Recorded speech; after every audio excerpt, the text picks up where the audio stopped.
Hop, je te mets en diapo. Ouais, moi c'est tout bon, en tout cas je le vois. C'est tout bon? Oui, c'est bon, on t'entend bien, donc voilà, tu peux commencer. OK, parfait, parfait. Bon, bah, bonjour à tous. Sujet d'actualité, hein, travail par forte chaleur. Rapidement pour remettre un peu dans le contexte, depuis, 100-150 ans à peu près, on a des mesures de température qui sont prises, régulièrement et on voit qu'on est, sur des tendances, clairement à la hausse, depuis 1850, hein, où on a démarré les premières mesures. Aujourd'hui, on est entre 1,2 et 1,6 degrés supplémentaires de moyenne, sur, la planète. Et si on fait vraiment un focus, France, on atteint le quasi plus 2 degrés, sur les moyennes, au quotidien. Et les tendances sont clairement à la hausse. Ça veut dire que, la température, en tout cas les hausses, les fortes chaleurs, c'est quelque chose qu'il va falloir, prendre en compte, tous les ans dans les années à venir. Et les chaleurs qu'on vit, cette année sont peut-être, et certainement même moins fortes que celles qu'on aura les années futures. Donc on a tout intérêt à, se pencher dès aujourd'hui sur, les différentes, méthodes et les différents moyens de prévention qu'on pourrait mettre en place pour anticiper, tout ça. Globalement, si on fait un focus sur l'aspect santé, plutôt au travail, hein, on a déjà donc plusieurs impacts de la chaleur. Clairement, ça va diminuer la capacité physique, hein, avec, l'endurance. On est beaucoup, beaucoup moins endurant au travail quand on a, une forte chaleur, que ce soit à l'intérieur ou à l'extérieur. On a clairement un ralentissement des gestes, au quotidien aussi et donc de la réflexion. Et donc, ce qui va avec, hein, une diminution de l'attention et de la concentration. Il y a d'autres aspects, hein, forcément, mais c'est ce qui va ressortir en 1er. Ça veut dire quoi? Ça veut dire que concrètement, par rapport aux exigences habituelles, il va falloir être davantage vigilant et redoubler d'attention sur, ce qu'on fait au quotidien. Je pense notamment aux travailleurs isolés. Je sais qu'en collectivité, ça peut arriver, assez fréquemment d'être, isolé sur différentes missions. Il va falloir doubler de vigilance sur ces aspects-là en supprimant parfois, les tâches qui peuvent être dangereuses quand on est isolé ou alors en essayant au maximum de faire des binômes, sachant qu'en plus on arrive en période, de vacances et que donc du coup les binômes sont pas toujours, faciles à mettre en place. Les premiers signes, hein, qu'on va avoir, sur la santé, c'est, forcément la soif qui va être importante, une fatigue qui va être inhabituelle, des maux de tête, des vertiges, une baisse de la vigilance, hein, on peut très bien s'en rendre compte, directement. Donc l'idée, c'est dès qu'on voit l'apparition des premiers signes, hein, c'est de bien informer les agents, qu'ils soient sensibilisés sur ces points-là, de faire attention à l'apparition dès ces premiers signes, de, se mettre au repos, d'essayer de chercher des zones fraîches ou en tout cas de pas rester en position, isolée à ces moments-là. On retrouve plusieurs, facteurs aggravants en collectivité, hein, pour le travail en forte chaleur. Tout ce qui va forcément être travaux en extérieur, hein, travaux, en abord de voirie, des espaces verts, au niveau des cimetières et cetera. Forcément, si je fais du débroussaillage, par ces températures, privilégier le matin plutôt que l'après-midi. Parce qu'en plein soleil l'après-midi, on va juste augmenter les risques d'accidents de travail. Les bâtiments qui sont pas climatisés, hein, c'est très fréquent, hein, dans les bâtiments communaux forcément, que ce soit écoles, salles polyvalentes et cetera. L'idée, c'est d'essayer de centraliser au maximum les missions dans des pôles où les bâtiments sont plus frais. Certaines collectivités, par exemple, ont fait le choix l'après-midi de déplacer des salles de classe en salles polyvalentes, des salles qui étaient plus fraîches parce que dans les écoles, il faisait beaucoup trop chaud. Voilà, l'idée, c'est de chercher les bâtiments les plus frais au quotidien, essayer d'adapter au maximum les tâches.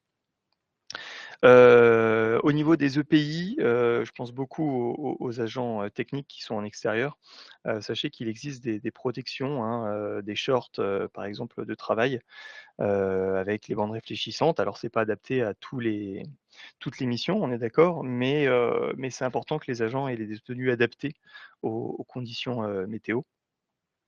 Et puis évidemment, on va chercher, à adapter les différentes tâches, hein, ce qui demande plus d'efforts physiques à privilégier pendant les périodes, fraîches de la journée, le matin ou, en fin de journée. Et puis en milieu de journée, viser les efforts physiques plus modérés. Et puis, faire attention également aux visites médicales que vous pouvez avoir, des différents agents. Il peut y avoir des préconisations de fait, par les médecins du travail. Donc ça va être important de pouvoir suivre, la vulnérabilité de certains agents et de pouvoir aussi mettre en place, des missions adaptées au moment des périodes de forte chaleur. Si on fait un focus vraiment, forte chaleur parce que, il faut quand même savoir, précisément ce qu'on appelle forte chaleur, canicule et cetera. Donc il y a, 2 sites à suivre, hein, pendant ces périodes. On a vigilance, évidemment avec Météo France, qui va nous donner donc, un niveau de vigilance à avoir, vert, jaune, orange ou rouge. Vert étant le niveau de vigilance, habituel. Vigilance jaune, on y est, par défaut, hein, du 1er juin au 31 août, avec des tendances qui s'élargissent avant et après souvent, hein, aujourd'hui on le voit avec l'augmentation du réchauffement climatique. Veille saisonnière, ce qu'ils entendent par là, c'est et ben, justement, se rapprocher, de ce site internet ou, alors de la préfecture, notamment la préfecture des Vosges dans notre cas, pour, suivre les actualités, les recommandations qui vont être, transmises, au quotidien. Vous avez des mises à jour très, très régulières, hein. Là, par exemple, on a une mise à jour hier, sur le site de la préfecture avec, des adaptations exceptionnelles des horaires des travaux dans les Vosges, où il y a des recommandations précises qui ont été, transmises. La vigilance orange, elle est, activée, hein, dès lors que, les températures ne descendent pas en dessous de 18 ° la nuit et qu'on atteint 34 ° là, au moins une fois dans la journée et ce pendant 3 jours consécutifs. Donc dès qu'on atteint ces températures-là pendant au moins 3 jours, Météo France déclenche, la vigilance orange. On va voir ensuite ce que ça impacte, au niveau des collectivités. Mais ce qu'il faut retenir, c'est que comme on se base sur les prévisions, il arrive que Météo France déclenche la vigilance orange sans qu'on atteigne réellement ces températures. Et enfin, le dernier cas, donc la vigilance rouge, aujourd'hui, il n'y a pas de critères précis, hein, qui sont donnés. Météo France, en fait, suit, essentiellement les risques, liés à la météo, donc tempête, orage violent, vent violent et cetera, pour placer les différents départements en vigilance rouge. Voilà sur cette partie-là. Plus spécifiquement donc pour les collectivités, donc vigilance orange et rouge, hein, c'est ce qui va, engendrer, les principales, obligations, de l'employeur. Donc sur Légifrance, on Mathieu, retrouve oui, excuse-moi, juste une question. Est-ce que tu pourrais mettre ton diapo en pleine page, s'il te plaît? ouais, parce que vous le Tu voyez pas en pleine page là? apparemment non. OK, alors tac, est-ce que tac, tac, tac, tac, tac, tac, tac. Je vais essayer comme ça.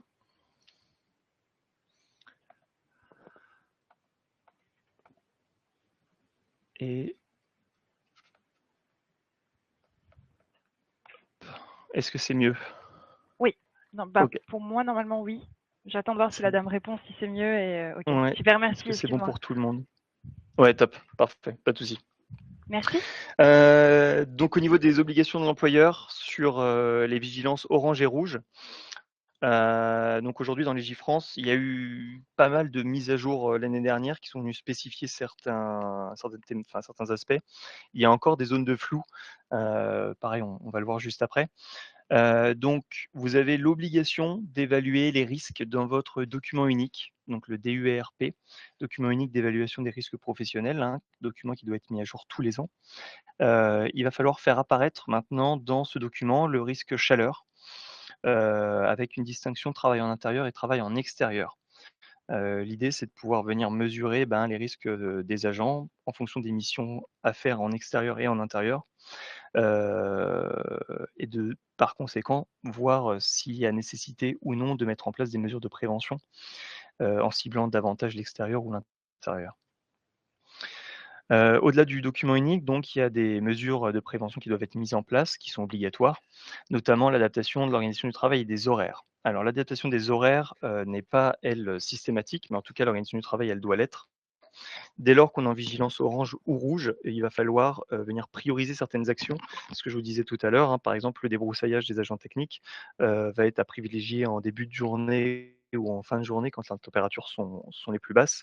Heu et l'idée, c'est de pouvoir justement via votre document unique, via, l'enquête auprès de tous les agents et des différentes missions, de pouvoir venir, faire une hiérarchie des tâches quotidiennes des différents agents, pour pouvoir faire comme un planning en fait préétabli, en se disant: «Bah, voilà aujourd'hui, on a du débroussaillage, la vérification du niveau, du château d'eau, et je sais pas, des installations électriques à rénover dans un bâtiment». L'idée, ça va pouvoir être de hiérarchiser ces tâches sur la journée et de positionner de, 6 heures à 8 heures le débroussaillage et cetera et cetera. Il y a la mise à disposition d'eau potable et fraîche, pour tous les agents. Alors, l'année dernière, on a eu enfin, ils sont venus spécifier et insister sur le mot fraîche, parce que, notamment en collectivité, mais pas que, hein, dans le privé aussi, on a beaucoup d'agents qui se baladent avec leurs bouteilles d'eau, parce que l'employeur fournissait, des bouteilles d'eau quand les agents n'avaient pas accès à l'eau courante. Et on se rend compte que, ben, très vite, la bouteille d'eau, si elle reste dans la voiture, elle, se réchauffe et donc on se retrouve avec de l'eau chaude, au bout de 2 heures. Donc ils ont insisté sur le fait qu'il devait y avoir une mise à disposition d'eau potable et fraîche pour tous les agents. L'eau courante, fonctionne si vous avez de l'eau froide à disposition. Si les agents n'ont pas à disposition de l'eau courante, il est demandé de fournir 3 litres d'eau par jour et par personne, pour chaque agent qui n'aurait pas accès à l'eau potable et l'eau courante, pardon. Évidemment, hein, les EPI adaptés, ce que je disais juste avant.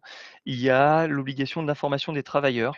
Sur le site du centre de gestion, hein, vous retrouvez des fiches, préventives sur, différents risques, notamment le travail par forte chaleur.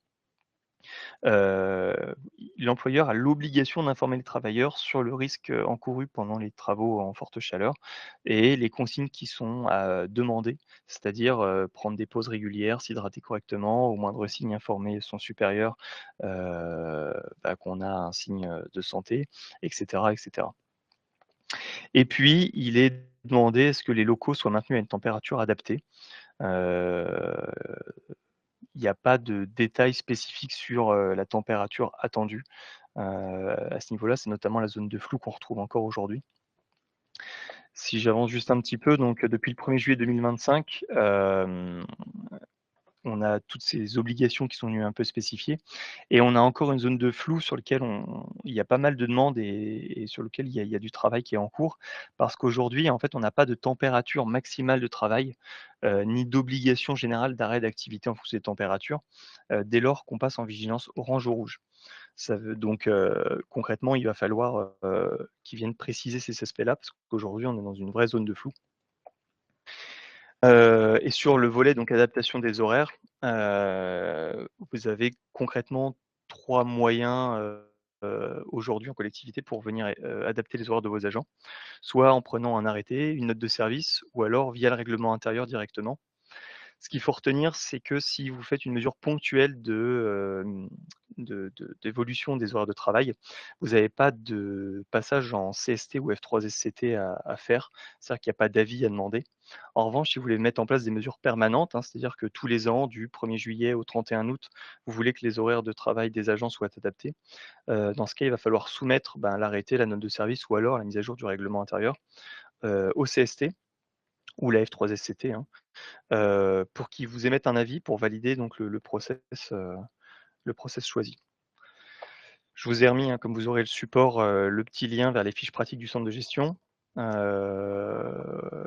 Concernant votre document unique, s'il y a besoin d'aide, sachez qu'on fait un atelier de mise à jour donc le 19 novembre et sachez également que les plans communaux de sauvegarde, sont, un outil qui permet d'anticiper notamment les feux de forêt, mais donc on est sur un autre volet. Voilà, merci, pour votre attention. Je ne sais pas s'il y a, des questions particulières? Écoute, non, il y en a pas pour l'instant, mais si tu peux rester connecté un petit peu sur le OK, chat, peut-être que tu en auras, voilà, plus tard. Comme ça, tu peux répondre pas de souci. directement, super, merci. Et ben, c'est tout bon. Du coup, maintenant, donc c'est à Émilie.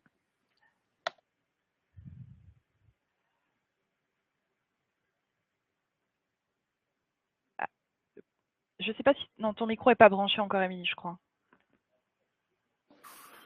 Ah, ok, super. Oui. Ouais, je t'entends. Et c'est bon pour le PowerPoint? Oui, oui, oui. Si tu peux le mettre aussi en plein écran. Il n'y est pas non plus là? Non. Attends. Oui, j'ai un décalage.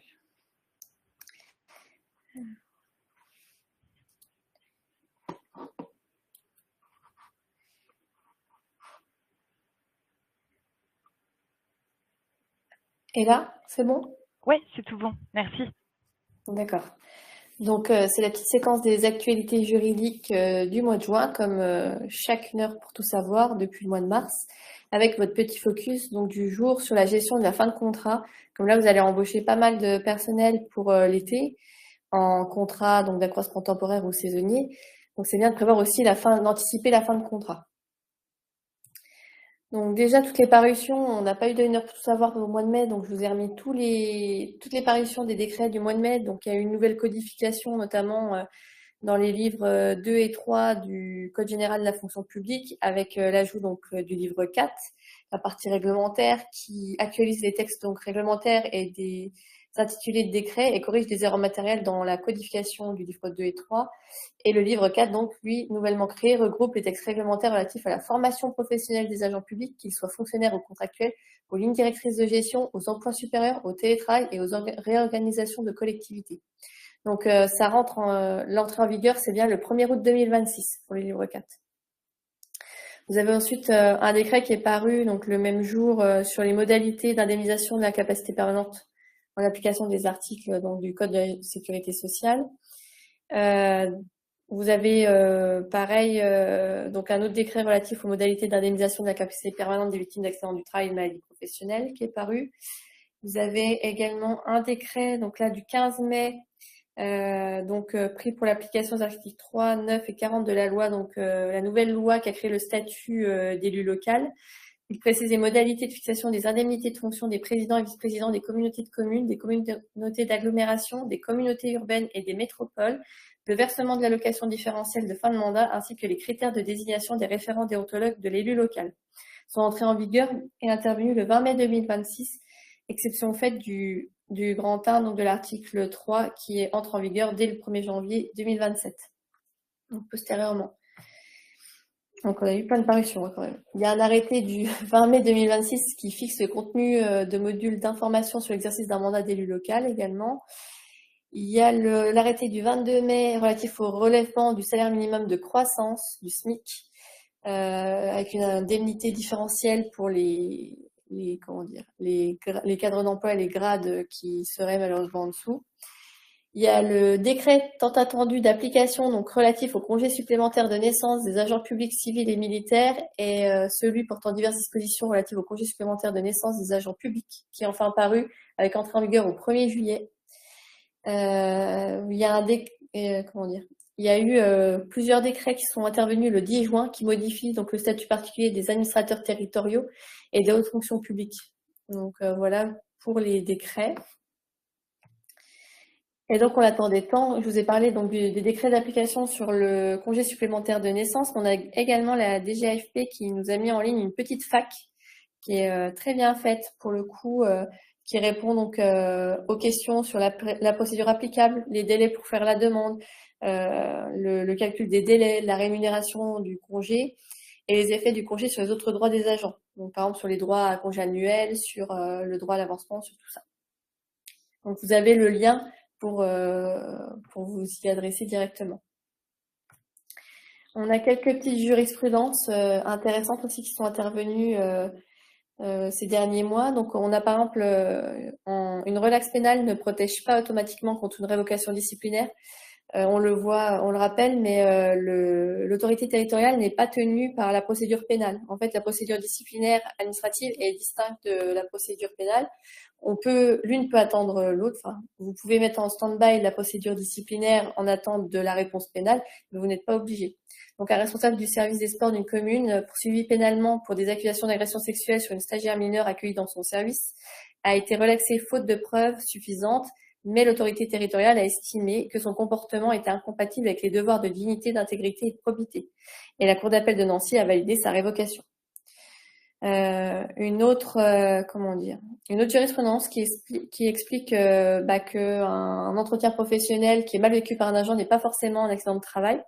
Dès lors que l'autorité territoriale exerce normalement son pouvoir hiérarchique, la circonstance que l'entretien ait été mal vécu ou ait engendré des conséquences psychologiques ne suffit pas à caractériser un accident de service.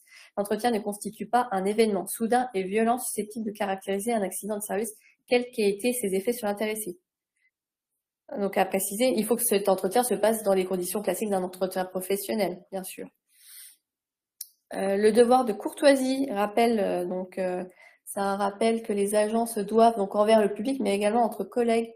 Le devoir de courtoisie est un véritable standard juridique du comportement de l'agent public, contractuel ou fonctionnaire. En effet, l'obligation de courtoisie s'impose à tout agent public, même en l'absence de dispositions textuelles spécifiques, qu'il s'agisse du statut ou d'une charte. Ni le stress, ni le conflit, ni la conviction d'avoir raison n'autorisent l'agressivité, les propos déplacés ou l'irrespect envers ses collègues et sa hiérarchie. Dans cette affaire, un agent contractuel contestait un blâme infligé pour 2 types de comportements. Une attitude jugée irrespectueuse envers ses collègues et sa hiérarchie lors de réunions, un comportement inadapté à l'égard d'un enfant portant atteinte à sa sécurité affective. Donc le juge a validé intégralement la sanction de blâme.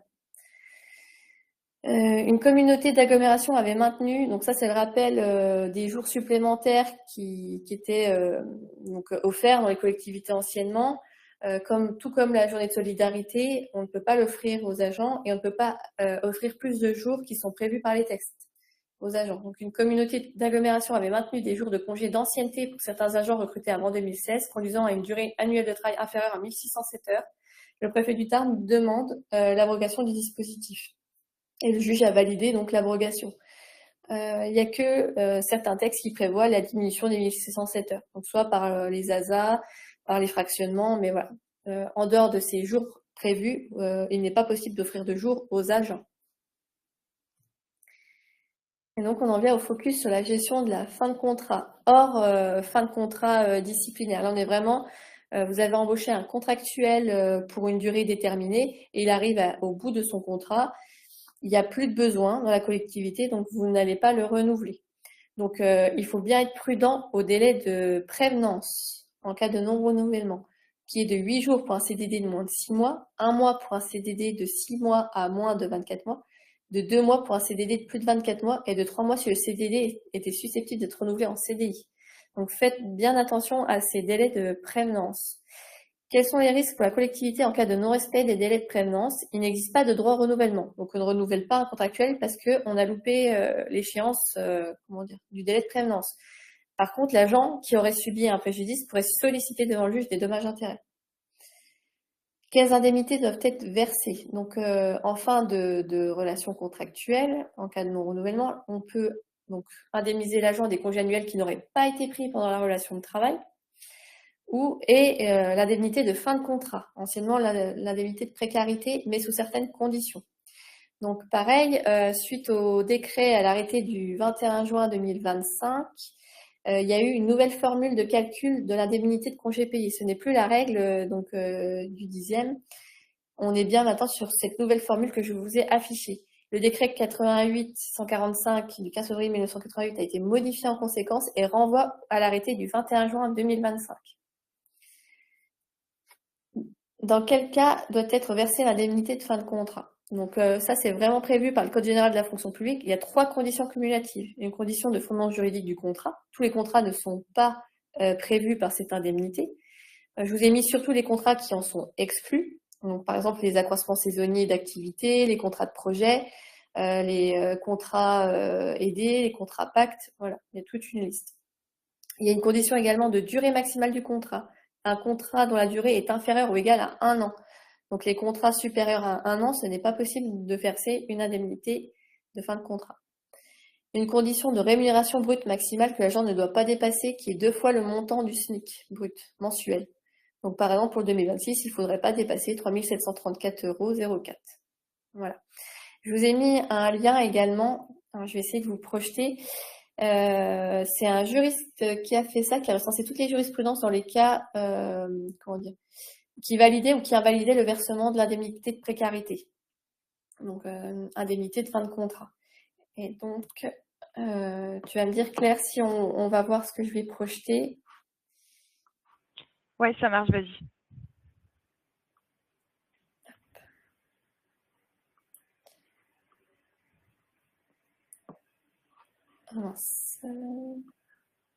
Est-ce qu'on le voit?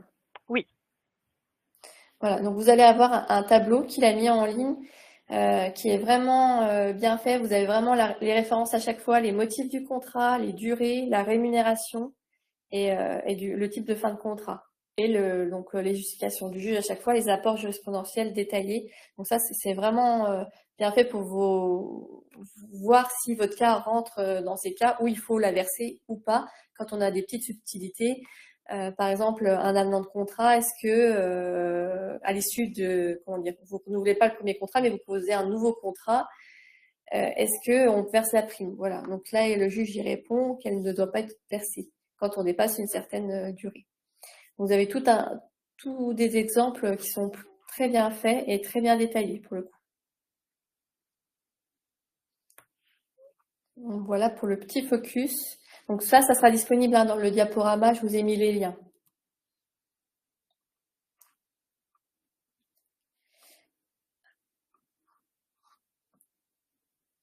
C'est bon pour moi s'il n'y a pas de questions. Non, pas de questions.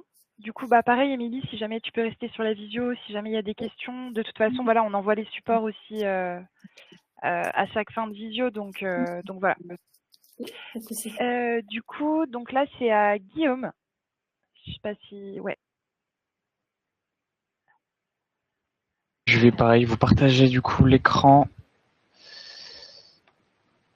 Bonjour à tous, déjà pour commencer. Hop, pareil, tu me dis si c'est bon Claire pour l'écran. Alors là, je vois rien encore. Hop. Oui, moi c'est bon. C'est tout bon, génial. Alors bonjour à tous. Donc l'idée du coup de ce petit moment, c'est déjà dans un premier temps de vous présenter la partie passeport prévention. Alors je sais que ça avait été demandé par certains d'entre vous, donc on est en train nous de travailler dessus. Pour rappel, du coup, l'organisme de formation est certifié Calliope et est réellement un organisme de formation. Donc c'est vrai que nous on a eu l'obligation de suivre ce passeport prévention depuis septembre 2025. Pour rappel, hein, passeport prévention, c'est un passeport qui a été mis en place depuis suite à effectivement une loi créée en 2021 qui a l'ambition, qui a l'objectif en tout cas de suivre vraiment toutes les formations en prévention que des salariés du privé pourraient suivre et que tous les agents en fonction publique pourraient suivre également. C'est vraiment du coup pour le public et pour le privé. L'idée de ce passeport est de pouvoir suivre directement l'ensemble des habilitations, des formations que vos agents auraient réalisées. C'est le fait de centraliser, d'anticiper et de construire vraiment un passeport, encore une fois, de formation et d'habilitation. Encore une fois, nous, comme OF, on a cette obligation-là de rentrer toutes les formations dans le domaine du SST qu'on a proposé depuis septembre 2025. Vous retrouvez vraiment tout sur le site directement. Vous avez sur le site Passeport Prévention la partie employeur et la partie organisme de formation. Voilà. Et depuis effectivement mars 2026, vous, en tant qu'employeur, vous avez également l'obligation d'aller centraliser toutes les formations, habilitations que les agents publics auraient suivies. Voilà. Alors, c'est quelque chose de nouveau, on en entend de plus en plus parler pour le coup. Ce qui est noté ici, qui est concerné, donc chaque agent, quel que soit son statut titulaire contractuel ou apprenti, bénéficie d'un passeport individuel alimenté par son employeur. Ça fonctionne un petit peu du même principe que du coup le CPF, compte personnel de formation, c'est alimenté, mais c'est vous qui devez l'alimenter, ce passeport-là. Donc les formations à déclarer, donc tout ce qui va être formation en SST, dispensée dans le cadre de la collectivité, les attestations de formation et les différentes compétences derrière qu'on va pouvoir suivre à travers ce passeport-là. Vous avez un petit simulateur qui est plutôt bien fait, donc pareil, vous allez retrouver sur mon support l'accès à ce simulateur pour savoir si votre formation rentre ou pas dans ce passeport-là. Deux types de formation que vous allez devoir rentrer, soit les justificatifs de réussite, soit les attestations de formation directement. Donc voilà, vraiment à compter du 16 mars 2026, vous avez vous cette obligation-là. Donc l'accès du coup à votre espace, la création de votre espace passeport prévention, ça va se faire du coup via Net Entreprise. Vous avez normalement plus l'habitude. Vous avez juste à passer via Net Entreprise et votre compte passeport prévention sera du coup opérationnel. Hop, juste ici. Quand je clique sur employeur, voilà, vous avez cette possibilité de vous inscrire avec le Net Entreprise directement. Hop, au niveau du déploiement, ce qui est important, encore une fois, la date du 7 mars, effectivement, donc ouverture du coup du passeport prévention aux employeurs. Il y aura également une ouverture de l'espace, comme encore une fois le compte personnel de formation, qui sera mis en place à partir du 16 novembre 2026 pour directement les agents. Il y a du coup effectivement une petite prolongation de la période transitoire. Qu'est-ce qu'on en appelle la période transitoire?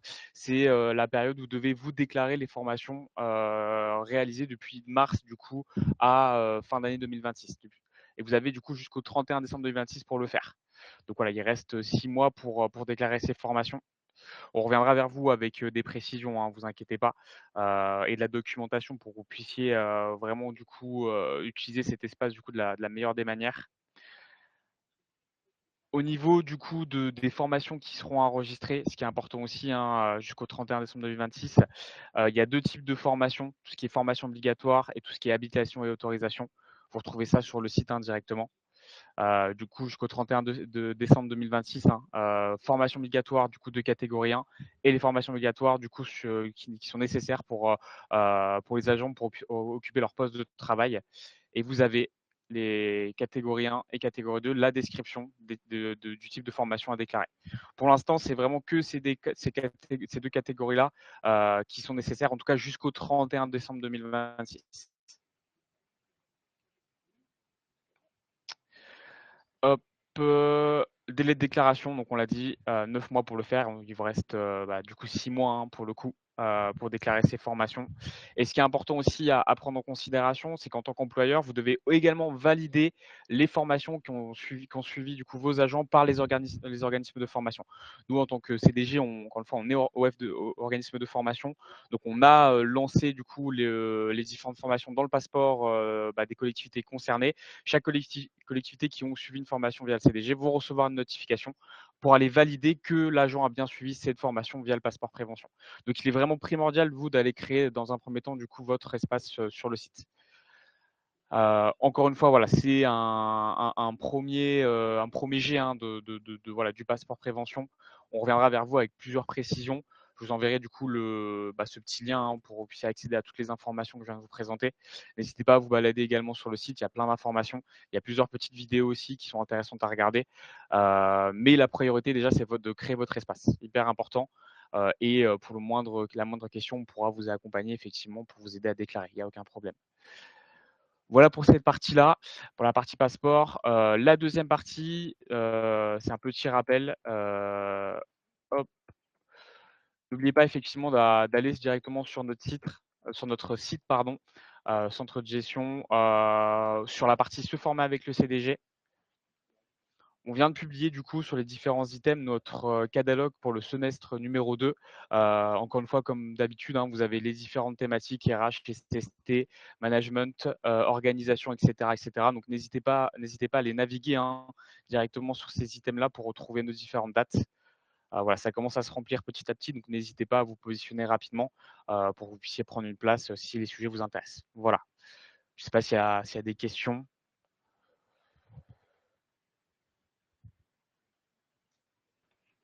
Du coup, non, Guillaume, pas de questions.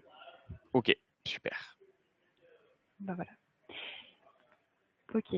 Bon, du coup, pas de questions du tout. Donc voilà, donc la visio est terminée. Merci aux animateurs et puis merci aux personnes présentes. Donc on vous enverra un questionnaire de satisfaction comme d'habitude, donc dans le mail d'après visio, et vous recevrez aussi tous les supports qui ont été présentés aujourd'hui. Donc voilà, merci à vous et le replay aussi de la visio, voilà, que vous pourrez reconsulter. Merci à vous, belle fin de journée, au revoir.